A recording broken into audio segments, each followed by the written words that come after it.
What's up, y'all? This is Dr. Jewyl, and I have one thing to say in it. It's time to get right. Look, you all, welcome to my new radio show, Ask Dr. Jewyl. And I am partnering with Yes Lord Radio, a cutting-edge gospel music ministry with a huge heart for people. We're going to have authentic conversations on this show about mental health, mental wellness, and mental illness. So I am so excited to bring this conversation to the world.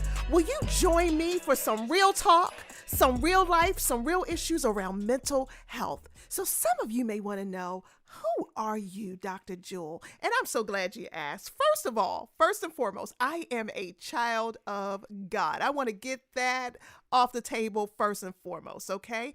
My identity is in Christ. But second of all, the tool that I bring to this conversation is the fact that I am a doctor of nursing practice. I have a master's degree in nursing. I have a bachelor's in nursing. I have a bachelor's degree in biology. I also am a board-certified family nurse practitioner and a board-certified psychiatric mental health nurse practitioners. So you all, those are all of the tools that I'm going to bring to this discussion. And I'm so glad that you're going to be here as we discuss these things. We're going to openly discuss all types of issues around mental health, mental wellness, and mental illness. So every show, we want you to leave here inspired, educated, and empowered, but most of all, challenge you all. Me and my team of colleagues and friends are going to pour ourselves out to you to help you with your mental wellness. We're going to use all of our training, our clinical skills, our therapy skills, every skill in our tool chest that we can bring to this conversation to help you. We are going to do it. But we also need to hear from you. So if you have any experiences, you all, that will help listeners grow and not give up in their pursuit of mental wellness, will you share with us your testimonies of victories, your defeats, your challenges, your addictions? Nothing is too small for you to add to this conversation, because you know, we believe that healed people and healing people can help to heal others. We need you all to bring your brick to this conversation. In the words of Dr. Carr and Dr. Karen Hunter, bring your brick to the table, because we can all grow and learn from it. So you all, I'm going to transition. We're in week number 2 of 2023. Woohoo! Never would have made it. Well, honey, we made it, all right? So how are you all doing? Okay? And I know you all are probably going to say, I'm good, I'm fine, I'm okay. Y'all, okay. Let's press pause right here, because in my office, when I see patients, that's what everybody says, but they're in my office. Those are words that we use all the time. I have learned not to like those things because they're called like FF. That means faux fur, okay? Fake falsies, whatever. I mean, they are meaningless, like in the words of Solomon. They are absolutely meaningless. We have to learn how to start putting language around our feelings, okay? And you know what? Some of the people that ask you, how do you feel? I need you to press pause, because some of you are saying that like a salutation. How you doing? Y'all don't even look at the person, okay? Y'all don't even care. Y'all don't even stop to get a response, okay? So when you ask someone how they feel, could you like stop and press pause and like sit and wait for them to answer? And then when they tell you, when you tell them how you feel, would you tell them, you know, I feel healthy. I feel well. I feel fulfilled. I put some language around your feelings, okay? We're going to talk about that, because Dr. Jewyl's going to give you a feeling wheel, because that's one of the hardest things in the world to try to get us to do, is to talk about our feelings, okay? So look, again, first week of 2023. So this is what I want to challenge you with. To help facilitate mental health and wellness for this year, we have to air out a few things to help you walk, you know, in emotional freedom and clarity. So I've got like a list of things that I want to talk about, okay? And that's going to set you free, okay? It's going to set you free indeed, baby. All right? So I'm going to go through this list and we're going to talk about them, okay? So number 1, for 2023, to help you to walk in mental and emotional freedom and clarity. You don't have to feel like you have to concoct some special feeling in 2023 because the dates just changed, okay? Y'all, I'm going to say it again. You had to concoct some special feeling in 2023 because the dates just changed. Y'all, I don't know why I used to feel like some kind of mystical override was going to happen when the clock went from 12:31, 11:59 to 12 o'clock a.m. Okay? Like that relationship that was whacked on New Year's Eve was still going, man, that relationship still going to be whacked on New Year's Day, honey. Okay? That bitterness, that anger, feelings of doubt, loneliness, y'all, that didn't just erase when, you went from 2022 into 2023. And so the weight of feeling that you have to concoct something that's not authentic and all of a sudden you've got this new beginning. Honey, if you had an attitude in 2022 and you ain't get no help, honey, you're going to have the same attitude in 2023. That person you got on your nerves in 2022 that you ain't like, you were salty with, unless you did something about it, honey, you still going to be salty with them in 2023. I'm just saying to you, don't feel like you have to come up with something for the new year that's not authentic, okay? We got to deal with those things and address it. Don't be shamed because you haven't had some magical, mystical override. Yes, God can change your heart and your mind, but you got to let him, honey. You got to know what he's changing. Okay, more of the story. All right, number two on this list. All right, this one is don't let a rhyme define you and what you need to work on in any given season. Okay, y'all like rhyme. Okay, now, okay, I'm going to give y'all some. I'm going to give you some.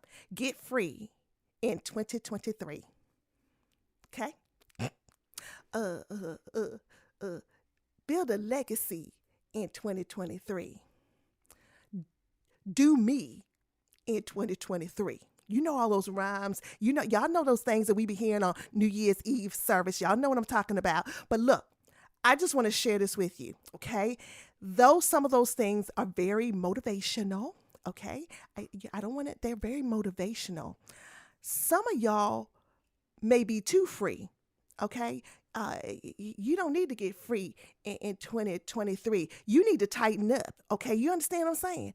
Okay. Yeah. You need to, you need to tighten up because you too free. You too free with your time, your money, your feelings. You too free with your emotions. You too free with a whole lot of things, honey, you need to tighten up on. So that message, get free in 2023, that may not be for you. So we need to be able to assess those things. Build a legacy in 2023. That sounds good, honey, but some of y'all may be so into making money and being financially sound that your family don't even like you. Okay, all I'm saying is this, when you're talking about, build a legacy, don't be so busy building something and miss the now, honey, miss the time with your family, miss quality time, misunderstanding your kids, having authentic conversation. While you out here building on these streets, you need to build for right now because tomorrow is not promised. I don't have any problem with you building a legacy, honey, but make sure that you're in the here and now. So, number 3, I want you to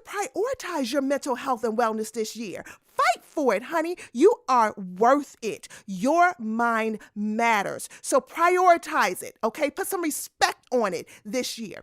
Number 4, come out of denial. Come out of denial. I said this last show. It's okay not to be okay. Honey, get help this year. Don't settle for constant frustration, doubt, fear, anxiety, sadness. Don't settle for bad relationships, mood swings all the time. Address your grief this year. Deal with your loneliness. Even though you're married, I'm going to say it again. Deal with your loneliness even though you're married. Deal with the change in your status. You may be newly single. You may have gotten a divorce and that thing may be working and messing with you. We got to deal with this. Stop shopping excessively. Stop all your addictions and the things that you do to self-medicate because your mind isn't right. Say enough is enough. Get healed, honey. We're here to give you the tools to do that. All right. Number 5, come face to face with your trauma this year. Okay.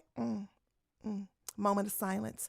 Okay. Come face to face with your trauma. The things that happen to you in your life, especially before the age of 18, they matter, okay? They can rewire your brain chemistry and be the reason why you're dealing with some of the emotional issues that you're having now, all right? So that little box in your brain that's been sealed that you don't want to address or deal with could be the reason why you're going through what you're going through now. Address that trauma, honey. And then also think about addressing that addiction. That addiction, okay, that ain't always drugs. That ain't always opioids, okay? I'm talking about the things that you do all the time, whether you're trying to sex it out, whether you're trying to, drink it out, eat it out, gamble it out, whatever your addiction is, okay? Whether you're trying to porn it out, okay, I said it. Yeah, I said it to church folks. I'm just saying, okay? Whatever it is, let's address that addiction. Let's deal with your emotional intelligence this year, you all, okay? Like, reading your own feelings, like sitting still and being able to communicate in like real language, like how you really feel, knowing that it's not being weak, it's not being soft. It's like you need to know how you feel so you can properly deal with your own emotions and address other people's as well. So work on your emotional intelligence game, reading your feelings, communicating with others effectively, and understanding the feelings of others. Honey, when you are emotionally intelligent, you are able to read situations. When you're not emotionally intelligent, you pop off, don't even know why you popping off. You say stuff, don't even know why you doing it. You eat, don't even know why you eating all the time. You in the bed, don't even know why you sleepy all the time. You've got to be emotionally intelligent, all right? Number 8, some of you need to relinquish control. This is the year for you to let it go, honey. You trying to hold on to too much and wonder why you disappointed trying to manage the universe. You can't manage a bunch of people. You can barely manage yourself. So some of you need to relinquish control this year. And you know what? Work on your listening skills. Work on being present. Social media has messed us up, y'all. Everybody got their phones tick-tock and click-clock, and look, I don't have no problems with that, nothing. But when you are so into these things and you're not present with people, if they're sad, if they're actually thinking about hurting or harming themselves, you won't see it. You won't be able to address it because you're not present. You can be in the room and be totally absent, honey. You can be in a relationship and totally not there. So when I am saying to you, your kids are trying to say some things to you, sometimes it's body language. If you're present, you are looking, reading, seeing those things. They are on your radar because you're actually there. And last one, some of you, it's your year to say yes to some things, and some of you all need to say no to some things. So I want you to be able to maneuver those extremes because some of you are saying yes too much, and it is a source of huge frustration for you. Some of you are saying no, and God wants to take you to some other things in life. He wants to introduce you, have you walk in the doors that you haven't seen, but you are so busy saying no. You know why? Because of fear. Okay, because of fear, because of anxiety, because of control, because you can't see it. So those are some of the things I want you all to work on. Happy New You in 2023. No, it didn't rhyme, baby, but I know it makes sense. Ask Dr. Jewyl. I'm going to tell you and keep it straight with you, okay? So we're going to work on these things, all right? It's time, y'all. It is time to get your mind right.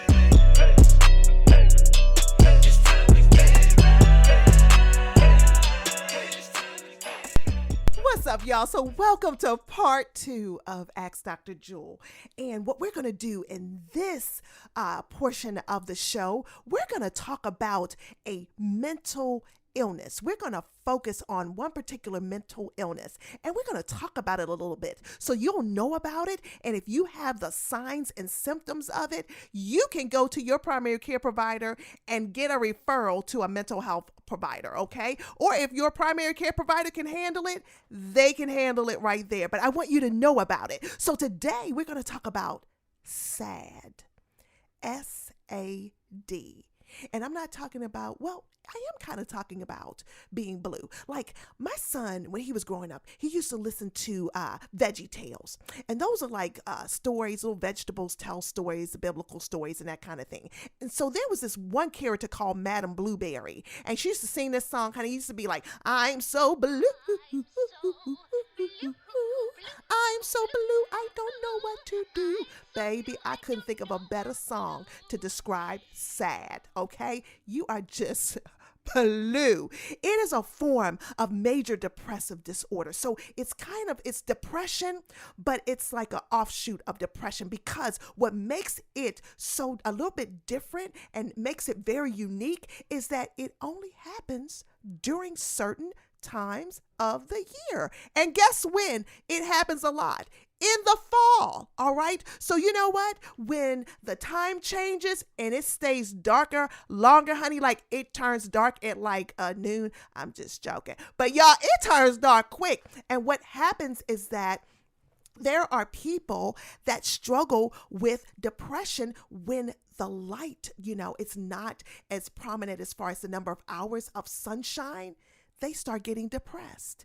And it happens, you all, every single year at the same time. So, like, I know one person, I would go to her house and, she would start decorating for Christmas. She would start getting a little sad. So she's like, oh, I hate this time of the year. And then the next thing you know, she's feeling sad, doesn't want to go to anywhere, just kind of mood, just kind of going down. It's like, I just hate this time of the year. And honey, so much so, the Christmas tree that she had, it was a blue Christmas tree with blue balls and blue lights. And I said, honey, why do you have a blue Christmas tree? And you know what she said? Because it's going to be a blue Christmas.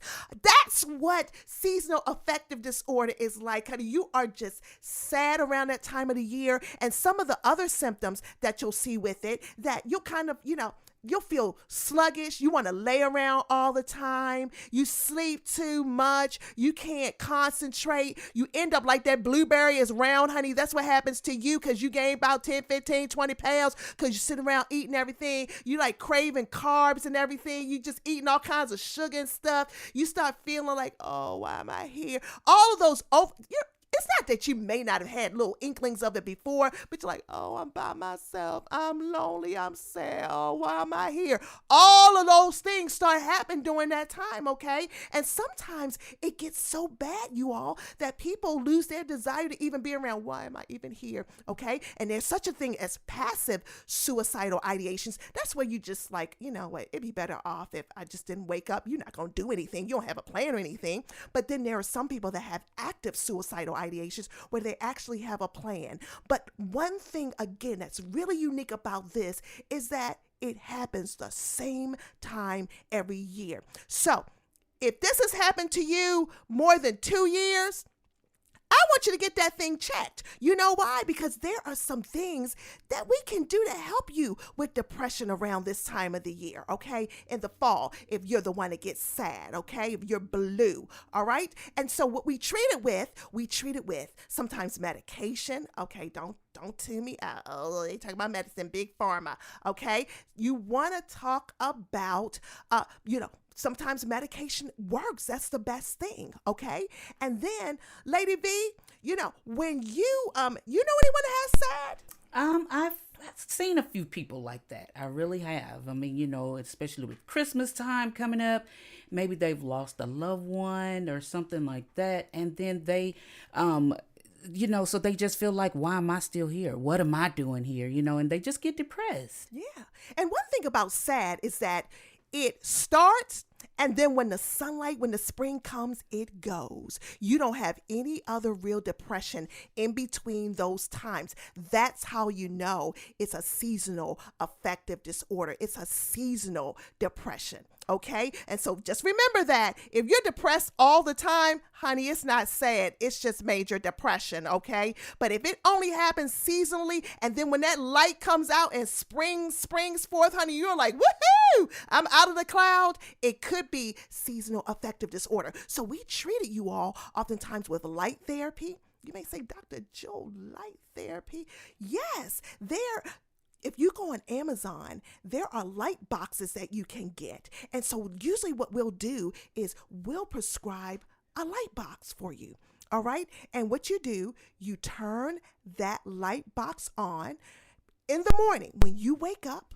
And then what you do, you sit in front of, or you can just lay beside the light box within a couple of feet of it.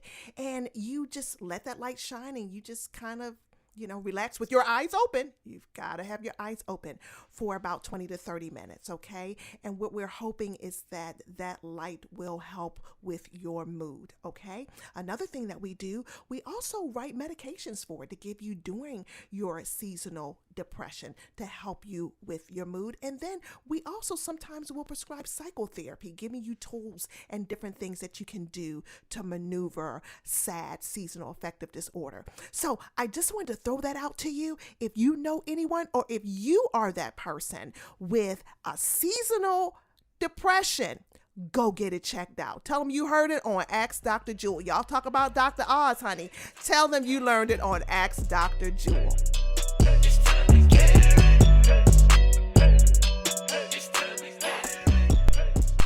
So you all, I am so glad that we're back for the next portion of the show. I love it so much. It is the ADJ letter. And that's where you email me at Ask Dr. Jewyl, and you present me with your questions or concerns about mental health, mental wellness, or mental illness. So today I've got my sidekick here, my co-pilot. I have Lady V. Lady V. She is a registered nurse, you all, and I can't wait for her to read our ADJ letter of the day. So you got a letter for us? I got the letter today, All Dr. right, bring it on, bring it on. This one is a good one. Y'all buckle up, okay? Dear Dr. Jewyl, I've been married to my husband for 10 years. It seems like as time goes on, he's changing, but not for the good. He's very argumentative these days and dismissive when I voice my feelings. He tells me that I'm overreacting, and most of the time, I'm wrong for the way that I'm feeling in every situation that we encounter. He never apologizes when he offends me or does something wrong. He tends to take everything personal. And when I tell my close friends about how he treats me and what he says to me, they say, girl, he's a narcissist. And I'm like, a narcissist? I don't understand what you mean. My husband doesn't take long looks at himself in the mirror or take prolonged time getting dressed because he thinks he's a pretty boy. Isn't that what a narcissist is? I think that he's being mean to me now because about 2 months ago, I received a promotion on my job. So of course that means I am making a little bit more money than he does. But I never make a big deal about that. Dr. Jewyl, please help me understand this situation. My friends are telling me I need to leave and divorce him before he causes me mental health problems. I love my husband. I just want the behavior to stop. Please help me. ASAP. Signed, Married to a Stranger. Whoa. This is good, man. Dr. Jewyl. This is real talk. This is real talk, and this just happens in so many relationships, Yes. you know. And I think this is really layered. I do want to just kind of lean into one thing that you said, and that is the mental illness narcissist. Okay. And a lot of people are talking about a narcissist, and it really plays out in a lot of the shows that we see on TV, whether they're reality shows of people that are totally 100% self-absorbed. Okay. They don't consider anybody. They are drama personified. Okay. And so the thing is that a lot of people take that because, you have so much of someone's, figure being elevated and esteemed, this huge, amazing, huge ego. Okay. And that no one, they're just too good, too high for anyone else. And so a lot of this is being valued. When I listen to that letter, I don't see really a narcissist. So I just want to kind of, I think this is a good teaching moment. Yes. I want to talk about what a narcissist actually is.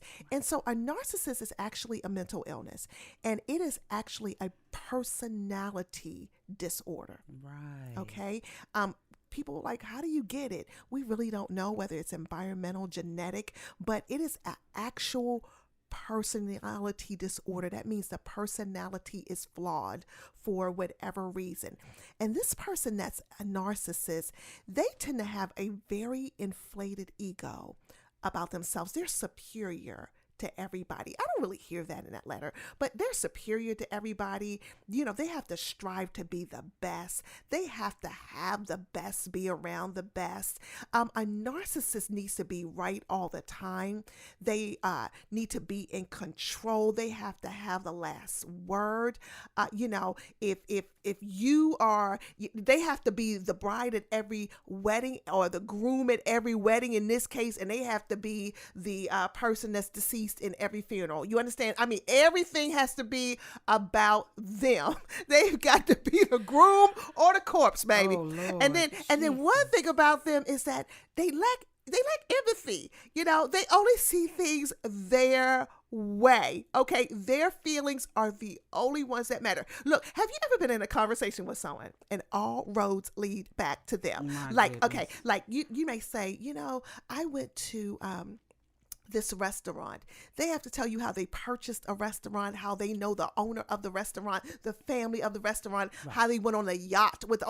They always have to one up. They are your one uppers, baby. It's like a one up. They are always your one uppers. Okay. But doctor, listen to that part though, where it says she thinks that he's being mean because she got a promotion on the job. I mean, so if she's making more money than him now, what do you think about that? Well, I mean that could be, that jealousy, of course. Let's just not take that from the equation.